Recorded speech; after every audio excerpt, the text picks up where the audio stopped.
In criminology, our topic of discussion for today is victimology. ये एक बहुत important function है, ये एक बहुत इम्पॉर्टेंट कॉन्सेप्ट है क्रिमिनोलॉजी का, क्योंकि नॉर्मल हम क्या देखते हैं, ये थोड़ा बहुत ज़्यादा कई बार कंट्रोवर्शियल भी होता है विक्टिमोलॉजी। इसके लिए होता है कि नॉर्मल हम हमेशा अगर कहीं कुछ हुआ तो हम विक्टिम की तरफ हमारी सिंपैथी चली जाती है, अरे बेचारा, ये बोल के हम विक्टिम की तरफ भाग जाते हैं। बट विक्टिम और क्रिमिनल का रिलेशन क्या था, ये भी इम्पॉर्टेंट फैक्ट है, क्योंकि being as a defence advocate अगर आप विक्टिमोलॉजी नहीं पढ़ते तो आपको डिफेंस लेना मुश्किल हो जाएगा। जैसे कुछ केसेस हमारे सामने रेप के आए हैं कि दोनों रिलेशनशिप में हैं, कंसेंशुअल सेक्स होता है और उसके बाद कोई भी रीज़न हो और वो फॉल्स एलिगेशन लगा देती है, तो ऐसे में आपको डिफेंस शो करना पड़ेगा। ठीक है, रेप के लिए जो सेक्शंस दिए हैं वो कहीं ना कहीं विक्टिम्स के लिए हैं टू सेफगार्ड, बट मिसयूज़ करने के लिए नहीं। PWDV एक्ट है, protection of women from domestic violence act, इसमें भी प्रोटेक्शन ऑफ वुमेन के लिए कायदे दिए हैं, लॉ बनाया है, बट इट डजेंट मीन कि इट शुड बी मिसयूज, कि मुंह उठा के बोल दिया हस्बैंड ने मारा डाउरी प्रोहिबिशन में, क्योंकि हस्बैंड वाइफ के बीच का और कोई हमारे पास एविडेंस तो होता नहीं है। हस्बैंड ने मुझसे डाउरी मांगा, लगा दिया केस, तो जो ट्रू फैक्ट है वो तो है ही है, बट देर आर चांसेस कि बोगस केस भी आते हैं। हमेशा विक्टिम या हमेशा कंप्लेनेंट सही हो, ये आइडियोलॉजी सही नहीं मानी जाती, क्योंकि इन judiciary prejudice of mind is very harmful. Unless and until evidences के थ्रू एडजुडिकेट ना हो जाए तब तक जिसके खिलाफ कंप्लेंट होती है उस एक्यूज को हम ऑफेंडर नहीं मानते, हम उसको किसी भी तरह से क्रिमिनल नहीं मानते जब तक कोर्ट उसके अगेंस्ट सेंटेंस ना पास कर दे। ठीक है, so Schafer has defined victimology as the science which studies the criminal victim relationship, the relationship between victim and criminal. In fact, victimology, a science barely exploited, has wider horizon. It thoroughly explored. Its study would not only be helpful in reducing crime rate, it would also enable us to find explanation for some eternal questions like why crime has taken place, why person is subjected to victimization by offender, जो अक्सर मैंने आपको lectures में भी बताया है, अक्सर हम डिस्कशन में भी करते हैं कि ठीक है उसने वो क्राइम किया, एक्यूज़ के ऊपर वो ब्लेम आया, प्रूफ भी होता है क्रिमिनली एडजुडिकेशन के बाद प्रूफ भी होता है कि उसने वो एक्ट किया, बट क्या वो सोलली रिस्पॉन्सिबल था, उसके पीछे कोई कारण था, क्यों किया उसने, क्योंकि न्यूटन्स लॉ ऑफ मोशन भी बोलता है to every action there is equal and opposite reaction. हो सकता है समझने की क्षमता गलत रही हो, बट कुछ ना कुछ तो हुआ होगा। बट ये थ्योरी सारे केसेस में नहीं लगती, बट नॉर्मल ये माना जाता है कि कोई भी ऐसे, अभी आप घर पे बैठे हैं, उठ के जाएं और अपने पड़ोसी का मर्डर कर दें, तो नॉट पॉसिबल, कुछ तो हुआ होगा।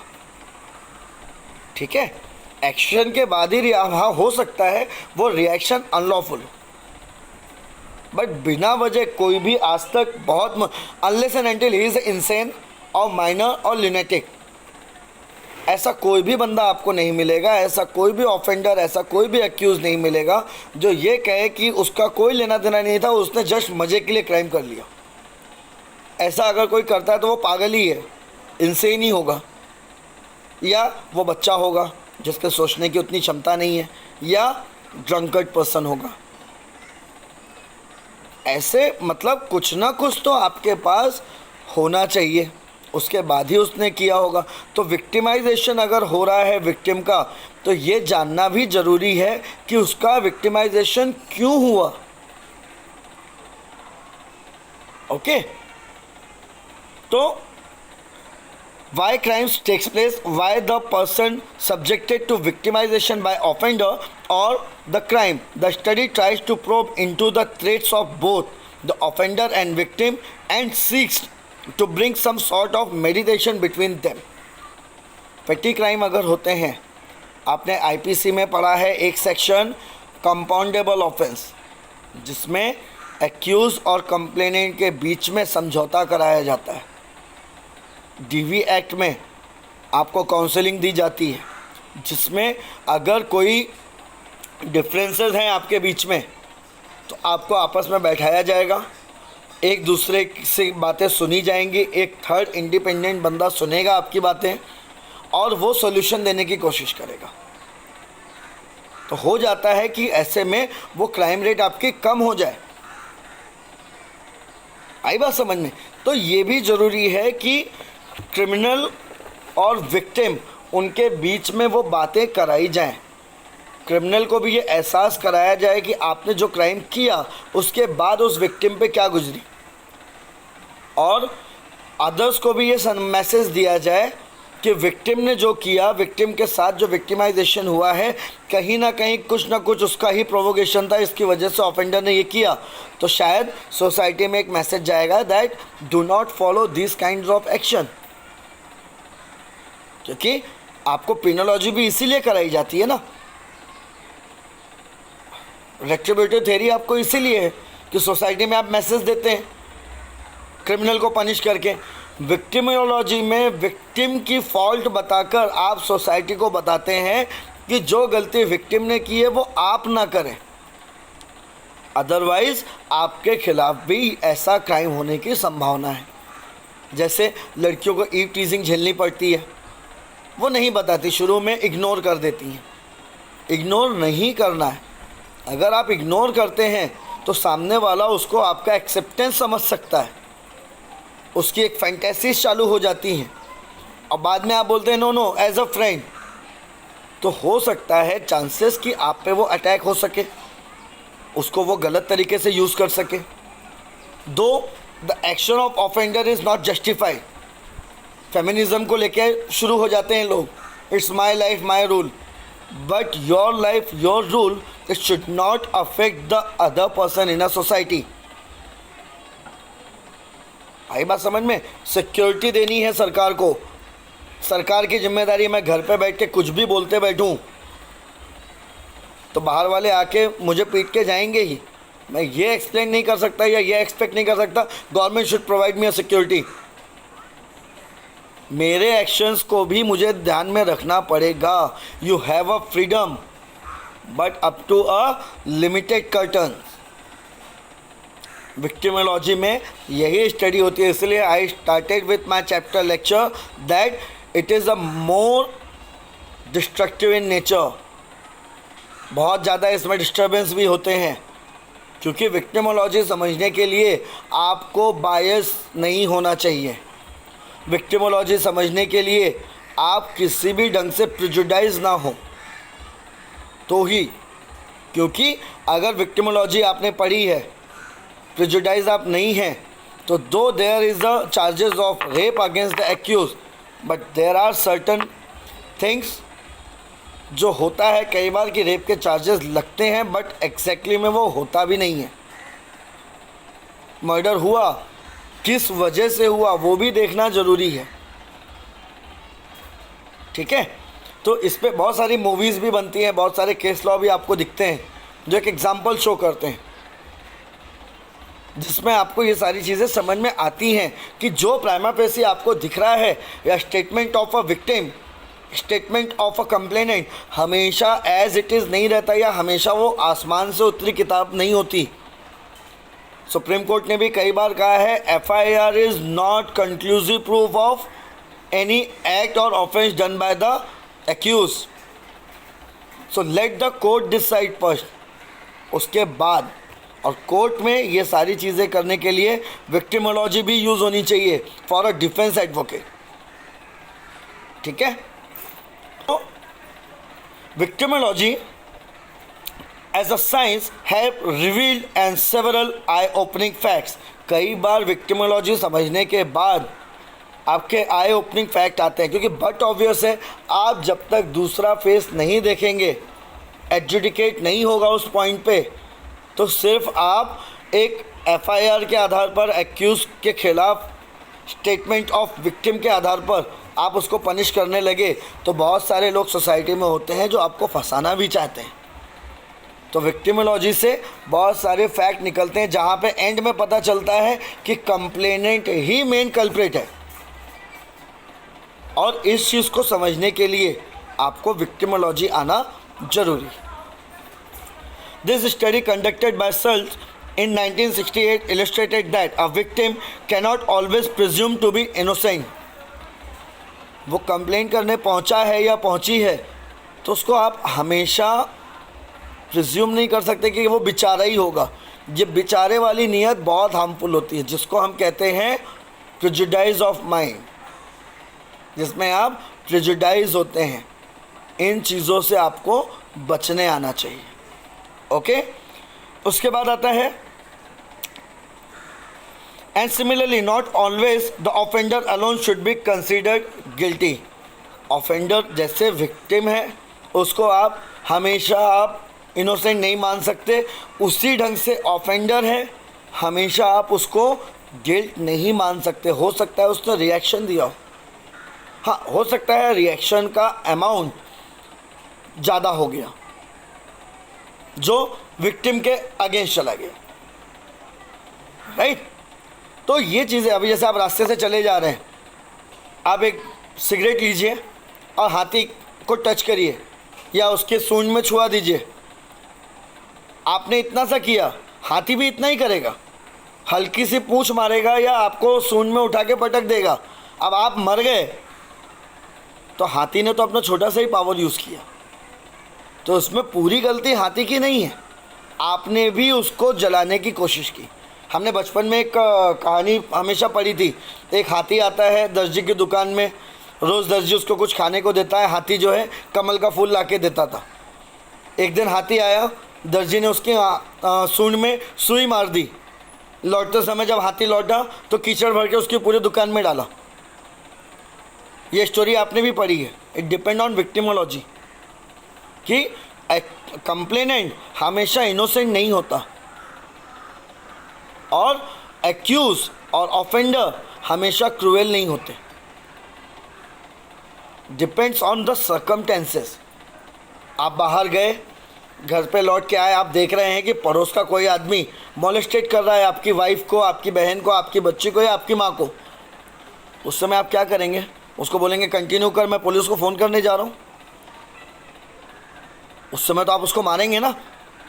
आप कहीं ना कहीं रेजिस्ट करने की कोशिश करेंगे, और ऐसे रेजिस्टेंस में अगर उसको कुछ ज़्यादा मार लग जाती है, आपके खिलाफ एफआईआर हो जाती है अंडर सेक्शन 326 कि आपने उसको इंजर्ड किया, तो ये आपकी स्टोरी खुद दोहरा के देखिए, क्या सही होगा ये? आप ऐसे ही आए, आपने अचानक नेबर को मारना शुरू किया? नहीं ना, उसने कुछ परफॉर्मेंस की, उसका रिप्लाई आपने दिया। ओके, यही विक्टिमोलॉजी सिखाती है। और बीइंग एज ए एडवोकेट आपको ये बात आनी चाहिए कि आप प्रेजुडाइज ऑफ माइंड ना हो, though you are fighting for prosecution और एक्यूज। प्रोसिक्यूटर भी आप हैं, तो आपको ये नहीं करना है कभी भी कि मान के ही चलो। जस्टिस होने दीजिए, एविडेंसेस आने दीजिए, उसके बाद डिसीजन होगा। विक्टिमाइजेशन करने की ज़रूरत नहीं। Okay, Garofalo in 1914 slight, but it mentioned that the provocation by victim may have been very slight, but it perceived as a personal humiliation, the offender may reach the extent of committing। वही जो मैंने अभी आपको example दिया, हो सकता है victim का प्रोवोकेशन छोटा ही हो, बट देर आर चांसेस कि वो कैसे आपको रिप्लाई आएगा, कैसे आप पे इफ़ेक्ट करेगा। यही चीज़ आपको ध्यान भी रखनी है। कोर्ट के सामने ये चीज़ आनी ज़रूरी है। आप being as a defence lawyer, victim का भी आप ये चेक करेंगे कि भैया वो क्या है, उसने कैसे किया, ठीक है। और भले ही सो कॉल मीडिया पब्लिशर्स में या जो पब्लिक लॉ की डिफ्रेंशिएशन नहीं जानती वो इसका अपोज कर सकती है, क्रिटिसाइज कर सकती है, but being as a defence advocate it's your duty to bring the fact before the court.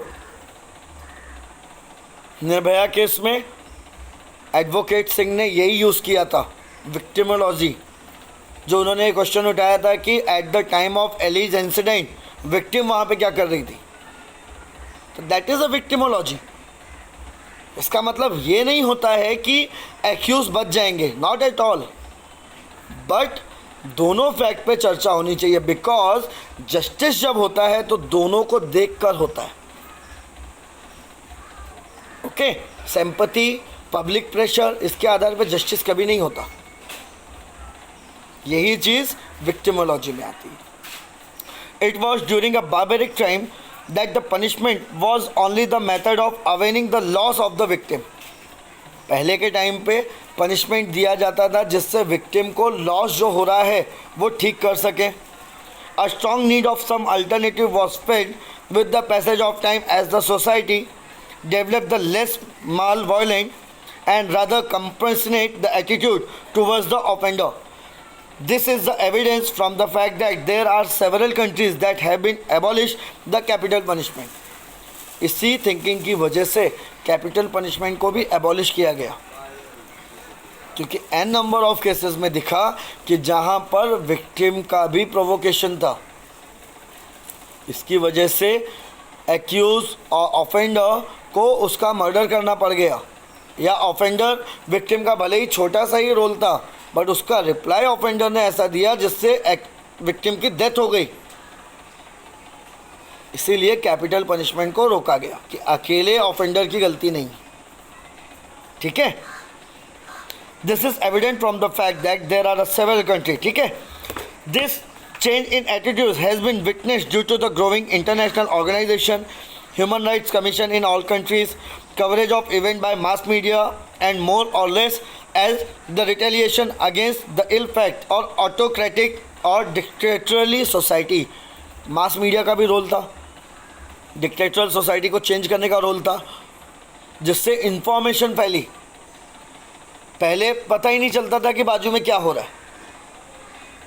अगर आप ये एक जरा सा एग्जाम्पल सोच लीजिए कि हमारे पास ये मास मीडिया नहीं होती, हमारे पास इंटरनेट नहीं होता, हमारे पास न्यूज़ चैनल नहीं होते, सिर्फ न्यूज़पेपर्स होते, तो पीएम मोदी ने कोरोना के लिए क्या बोला है वो 24 आवर्स बाद आपको पता चलता कि भैया लॉकडाउन होने वाला है, तब तक 10,000 लोग और मर गए होते। तो मास मीडिया ने भी एक वाइटल रोल प्ले किया। विक्टिमोलॉजी में भी सेम चीज़ मास मीडिया ने यूज़ की कि विक्टिम का भी हिडन फैक्ट सामने आए, उनकी भी प्लानिंग सामने आए, वो क्या कर रहे हैं वो भी दिखाइए, राइट। और अगर आधा ट्रुथ दिखाएंगे तो वो कहीं ना कहीं आधा ट्रुथ एक झूठ से ज़्यादा गंदा होता है। जैसे अगर हम सिर्फ ये दिखाएं कि पुलिस वालों ने तबलीगी जमात वालों को लाठीचार्ज किया, सिर्फ इतना ही मैं आपको दिखाते जाऊं, तो क्या ये सही होगा? ये हार्मफुल होगा for law and order. The action of a police is a reply. It is not action, it is a reaction on the action of that Tablighi Jamaat जो इंटेंशनली ये सारी चीज़ें कर रहे हैं। Yes, it is intentionally, ठीक है। तो ये सारी चीज़ों को देखने के तो विक्टिम है खाली वो, तो विक्टिम बन के काम नहीं चलेगा, विक्टिमोलॉजी उसको प्रूफ करनी पड़ेगी। अगर पुलिस के एक्शन में आपके हाथ पैर टूट जाते हैं तो फिर वो विक्टिमोलॉजी पहले देखो। आपने पुलिस की गाड़ी तोड़ी, इसके लिए आपका घर बिका। ऐसे ही विक्टिमोलॉजी में आपने उस इंसान को तंग किया, इसलिए उसने रिप्लाई किया। तो ये ज़रूरी आ जाता है, इन चीज़ों को समझना ज़रूरी है। Okay. On the other hand there is a need of a reformation of offender, while on the rehabilitation of a victim is equally important, as simply the punishing the offender would provide only emotional satisfaction for victim without helping the victim or his relative in any way. A definite classification of a victim and offender would help the researcher formulate the better policies, reformative modes of punishment and rehabilitation of a victims and offender as well, which would help to reduce the crime rate. Reason क्या था? Crime करने के पीछे reason क्या है? उनको rehabilitate करना ज़रूरी है ताकि उस क्राइम को आप हरा सकें। क्रिमिनल को मार देने से, कसाब को फांसी पे लटका दिया तो आतंकवाद बंद हो गया क्या? निर्भया के इन चारों को हमने फांसी दे दी, रेप रुक गए क्या? उसको रिहेबिलिटेट भी करना है। पनिशमेंट देना सिर्फ एक फिज़िकल उसको एक सेटिस्फैक्शन दे दें, इमोशनल सेटिस्फैक्शन दे दें, ये ज़रूरी नहीं है। उन 4 ऑफेंडर को कैपिटल पनिशमेंट ना देकर जिंदा रखकर उनको ब्रूटली पनिशमेंट दिया जाता तो वो ज़्यादा यूज़फुल होता एज़ पर माय ओपिनियन। कि मार देने से वो तो फ्री हो गए, लेकिन जिंदा रखकर अगर एग्जाम्पल सेट करते, उनसे इतना काम करा के या वॉटेवर जो भी होता सिवियर पनिशमेंट देते तो वो ज़्यादा अच्छा मैसेज जाता। ठीक है, but the different opinions are there, तो डिफरेंट तरीके से आप अपना काम चलाते हैं। ओके, बट विक्टिमोलॉजी यही बोलती है कि पनिशमेंट का मतलब सिर्फ उसको रिफॉर्म करने के साथ साथ विक्टिम को सेटिस्फैक्शन भी दो। विक्टिम को सेटिस्फैक्शन नहीं है, सोसाइटी भी कहीं ना कहीं क्राइम की विक्टिम होती है। फांसी दे के क्या सेटिस्फैक्शन मिल गया? उस क्राइम को ख़त्म करो तो सेटिस्फैक्शन है। ठीक है, it is difficult to conduct such studies in India. अब आते हैं इसी पॉइंट पे, क्योंकि we Indians are very emotional in nature, तो ये स्टडी यहाँ पे करना थोड़ा डिफ़िकल्ट है। In India the available statistics commission of crime are quite inaccurate. The Ministry of Home Affairs publishes annually summary called Crime in India, gives details of all crimes coming under the purview of this report, is not held to be absolutely accurate. It is the Indian Penal Code and अगर local special law। हर साल हमारे कितने crime rate हुए ये home ministry आपको एक report दिखाती है, रिपोर्ट इशू करती है थ्रू अ वाइट पेपर, जिसमें डिक्लेरेशन बाय द गवर्नमेंट होता है कि क्राइम रेट इस समय क्या चल रहा है हमारे कंट्री में, कौन कौन से क्राइम किए जा रहे हैं, और ये वाइट पेपर पे होता है। वाइट पेपर मतलब वाइट कलर का पेपर नहीं, it is lying before the table of both houses of a parliament by the government, और ये माना जाता है, और ये एक आपका कॉन्स्टिट्यूशनल आपका एक प्रोसीजर है कि लोकसभा और राज्यसभा में गवर्नमेंट झूठ नहीं बोल सकती। इसी को हिंदी में कहते हैं श्वेत पत्र लाना, वाइट पेपर डिक्लेरेशन, यही होता है। ओके, बट ये सारी की सारी चीज़ें पूरी तरह से एक्यूरेट नहीं होती। Means even this report is not held to be absolutely accurate as the compartmentalization of the crime varies with each investigation officer. Framing of charges in an FIR may handled differently by the different police officers. But obvious है, एक crime rate, एक crime को detect करने का हर officer का अपना अपना तरीका होता है, अपने अपने तरीके से वो इन्वेस्टिगेट करता है, अपने अपने तरीके से वो प्रोसीजर लगाता है। तो एक रेप केस एक ऑफिसर 6 महीने में सुलझा लेता है, एक रेप केस एक ऑफिसर 3 दिन में सुलझा सकता है, और एक रेप केस चलता रहता है। तो इसको इन्वेस्टिगेट करना भी उन ऑफिसर्स पे डिपेंड होता है। It may be due to the bias disposition of the statutory policy of the officer, wrong interpretation of the law or restriction from any local statutory policy. Means depend होता है। कई बार original accused के खिलाफ FIR ही नहीं होती due to the local policies.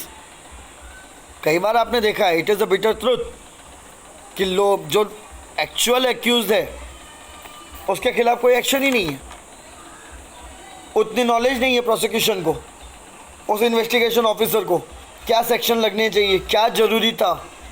जब आप प्रैक्टिस में उतरेंगे आपको बहुत सारी चीज़ें देखने मिलेंगी। इवन जनरल लॉ भी यूज़ करना नहीं आता, कुछ ऑफिसर्स ऐसे भी होते हैं, जनरल इन्वेस्टिगेशन भी वो पूरी नहीं कर पाते। तो ये सारी की सारी चीज़ें देखना भी ज़रूरी है।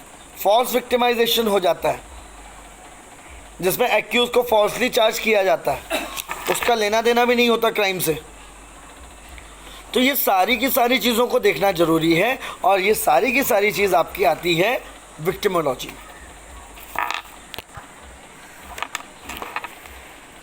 Now sex delinquency, women domestic violence, इसके बारे में ज़रा हम देख लेते हैं ये क्या है।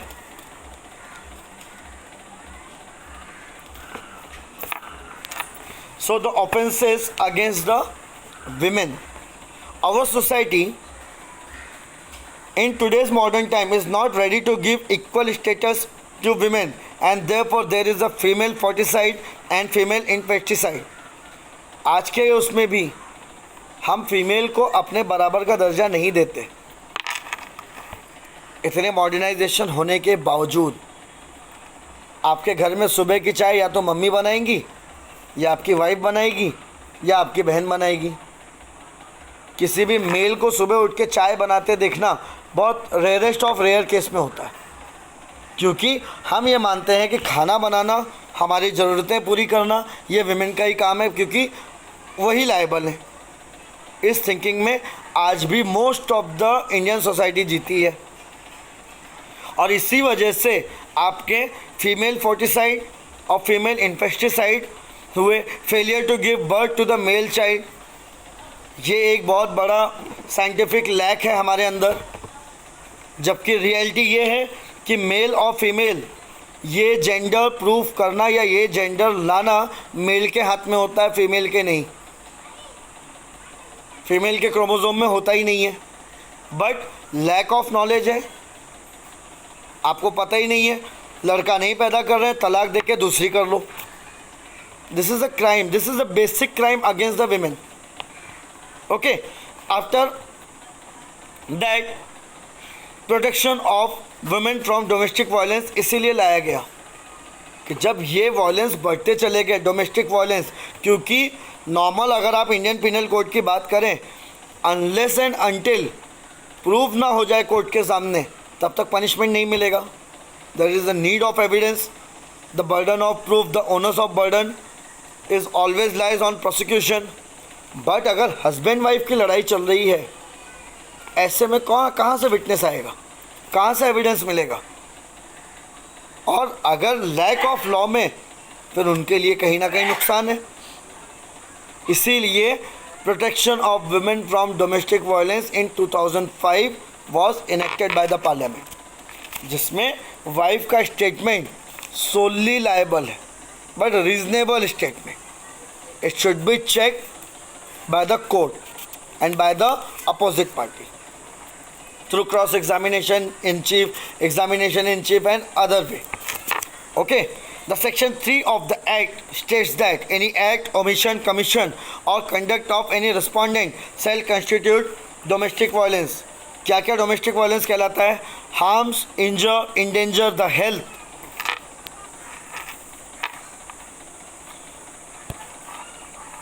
तो health,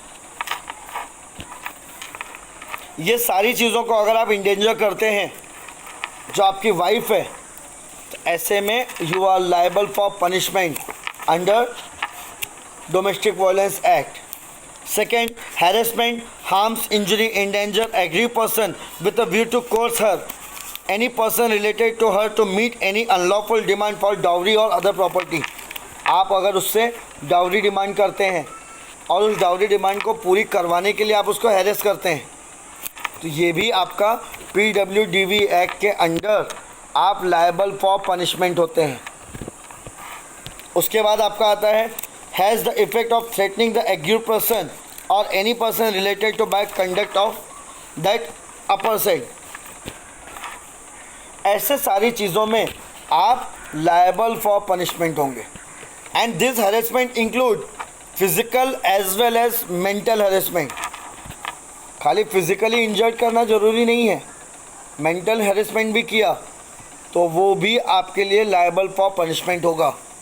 that will also treated as a violence to the women, कि आप अपनी वाइफ को कहीं बाहर लेके जाएं, थोड़ा वो कम पढ़ी लिखी है, आपने उसका मजाक उड़ाया पब्लिक में, दोस्तों के साथ में उसको मोटी बोल के चिढ़ा दिया, ये भी वॉयलेंस है, because it amount to mental harassment. अरे ये पागल है, इसको कुछ नहीं आता, ये बोला, ये भी आपका मेंटल हैरेसमेंट होता है। ये सारी चीज़ों को रोकने के लिए और उनको पिनलाइज करने के लिए PWDV एक्ट लाया गया।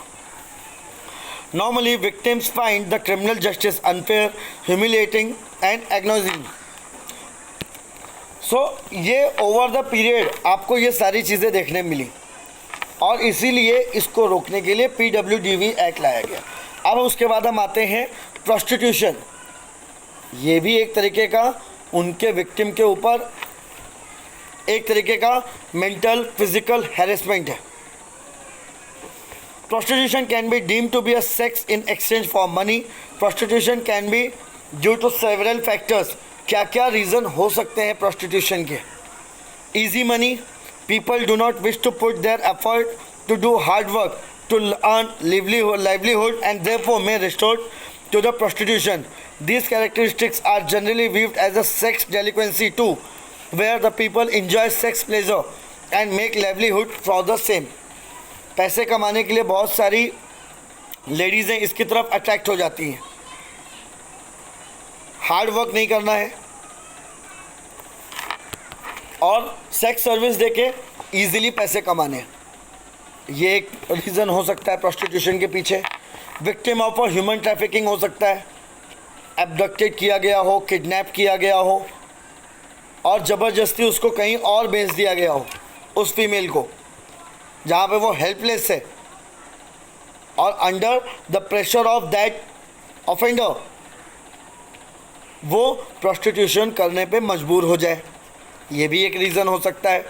पॉवर्टी हो सकता है रीज़न, खाने के पैसे नहीं हैं, गरीब हैं, कोई चांसेस नहीं है, ऐसे में वो पॉवर्टी में वो इन ऑफेंसेस की तरफ अट्रैक्ट हो जाती हैं। Sex racketing, in this cases generally sex is use for the commercial और बिजनेस पर्पसेस, जिसमें उन बच्चियों को बेचा जाता है फॉर प्रोस्टिट्यूशन, ये भी एक कॉज है। लग्जरियस लाइफस्टाइल को फॉलो करने के लिए, ज़्यादा पैसे कमाने हैं, फीमेल्स अट्रैक्ट हो जाती हैं प्रोस्टिट्यूशन की तरफ।